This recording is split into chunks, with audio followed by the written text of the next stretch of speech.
दोस्तों कैसे हैं आप सभी सभी अच्छा कर रहे होंगे। मैं बताऊं, मैं भी बहुत अच्छा हूँ। वीडियो अच्छा लगे तो CKD stock market news channel को सब्सक्राइब कर लेना, साथ ही बेल आइकन बटन को प्रेस कर देना। चलिए शुरू करते हैं।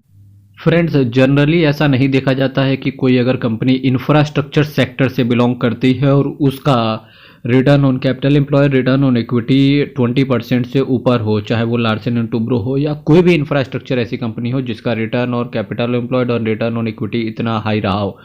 पर इस कंपनी का डेफिनेटली देखने को मिल रहा है। इसकी वजह से मैं आपके सामने ये कंपनी को लेकर आया हूँ। मार्केट कैप की बात करेंगे तो 1009 करोड़ का इसका मार्केट कैप है। करंट प्राइस की बात करेंगे इसका 256 का है।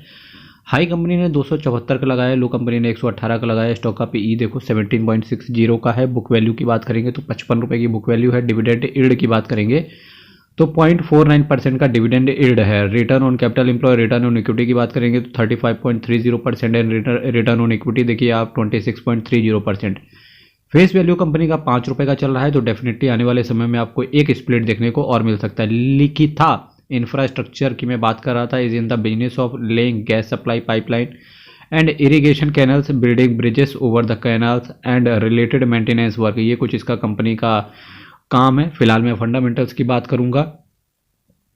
तो फंडामेंटल्स की अगर मैं बात करूं तो इसका पीई देखो, आईआरबी इंफ्रास्ट्रक्चर की अगर मैं बात करूंगा तो 21 का पीई है। एयरकॉन का देखो 7.34 का है। दिलीप बिल्डकॉन का पता नहीं है।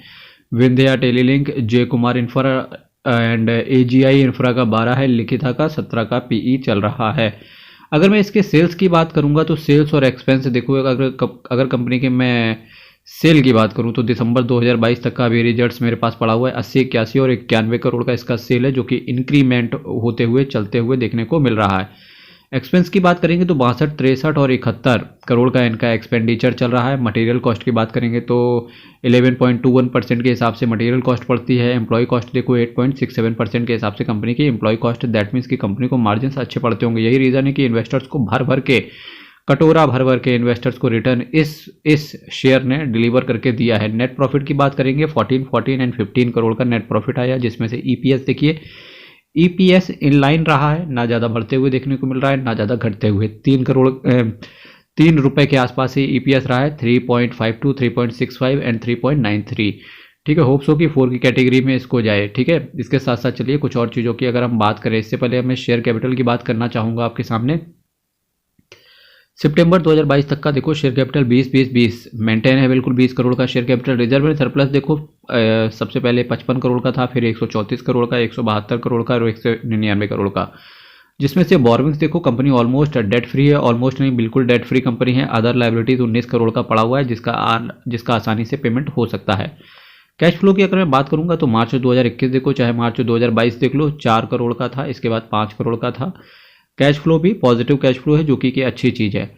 डेटर डेज की बात करेंगे तो ये खतरनाक चीज़ है कि डेटर डेज किसी भी कंपनी का अगर 45 डेज से कम हो तो वो कंपनी अच्छी मानी जाती है। फिलहाल इसका डेटर डेज बहुत ऊपर है, और न केवल ऊपर है बल्कि मार्च 2022 में 96 दिन का इसका डेटर डेज था, जो कि ऊपर था। अब कंपनी का अगर मैं प्रमोटर की बात करूंगा तो दिसंबर के आसपास प्रमोटर की होल्डिंग्स कम होते हुए देखने को मिली, जहां 74.11% प्रमोटर होल्ड करके चलते थे, वहीं आज की डेट पे 70.02% के हिसाब से प्रमोटर होल्ड करके चल रहे हैं। एफआईआईज की बात करेंगे तो छोटा सा एफआईआईज होल्ड करके चलते हैं, बल्कि एफआईआईज ने, फॉरेन इंस्टीट्यूशनल इन्वेस्टर्स ने कंपनी के अंदर स्टेक को इंक्रीज किया, वहीं पब्लिक ने भी कंपनी के अंदर स्टेक को इंक्रीज किया है।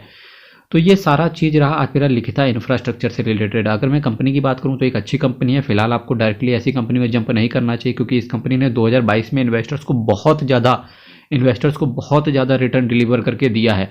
अब ये देखो, जो 4% एक्स्ट्रा पब्लिक इस कंपनी के अंदर आई है, अगर ये शेयर प्राइस कंटिन्यूसली ऊपर चलते हुए देखने को मिला, जो कि ऐसा लगता भी है कि देखने को मिलेगा ही, अभी शेयर प्राइस थोड़ा सा और ऊपर जाने की कल्पना कर सकता है या कोशिश कर सकता है। फिलहाल चूंकि 2022 में कंपनी ऑलरेडी रिटर्न इन्वेस्टर्स को भर भर के दे चुका है, फिलहाल ये शेयर अब ऐसा लगता है कि आने वाले एक साल 2023 या 24 में रख लेते हैं, जरूर एक स्ट्रगल फेज इस शेयर का भी शुरू होगा। तब इन्वेस्टर्स को मेरे हिसाब से घबराना नहीं चाहिए, क्योंकि हर शेयर का एक टाइम होता है। हर शेयर का एक टाइम होता है। अगर आपको उस टाइम के पहले अगर किसी शेयर को ले लेते हो तो डेफिनेटली, आज मैं लिखिता इंफ्रास्ट्रक्चर की बात कर रहा था, डेफिनेटली कोई ना कोई स्टॉक मार्केट के अंदर कोई ऐसा शेयर जरूर होगा जो आज स्ट्रगल फेस में होगा, और आने वाले समय में वो शेयर अच्छा रिटर्न दे सकता है। आपको वैसे शेयर पे फोकस करना चाहिए। जबकि किसी शेयर में एक अच्छा सा मोमेंटम आना चाहिए, वैसे शेयर में या तो आपको बचना चाहिए इन्वेस्ट करने से, या आपको बहुत छोटी सी क्वांटिटी में इन्वेस्ट करना चाहिए, ताकि अगर रिटर्न बनता है तो डेफिनेटली आपकी छोटी क्वांटिटी से भी एक अच्छा पैसा बन सकता है। पर अगर कहीं शेयर गिरता है तो एटलीस्ट आपके पास इतना पैसा हो कि आप उस शेयर को एक्यूमुलेट कर सको। मेरे मित्रों, 2000 सब्सक्राइबर का मेरा यहाँ पर एक टारगेट चल रहा है, तो डेफिनेटली जब आपका एक छोटा सा योगदान जो कि आप सब्सक्राइब बटन पर टिक करके पॉसिबल हो पाएगा, आप चैनल को सब्सक्राइब कीजिएगा। कल फिर मैं आपके सामने एक इन डेप्थ एनालिसिस लेके आऊँगा एक नए शेयर का। तब तक के लिए बहुत बहुत धन्यवाद। कल फिर मिलेंगे। ध्यान रखो आप अपना। बहुत बहुत धन्यवाद।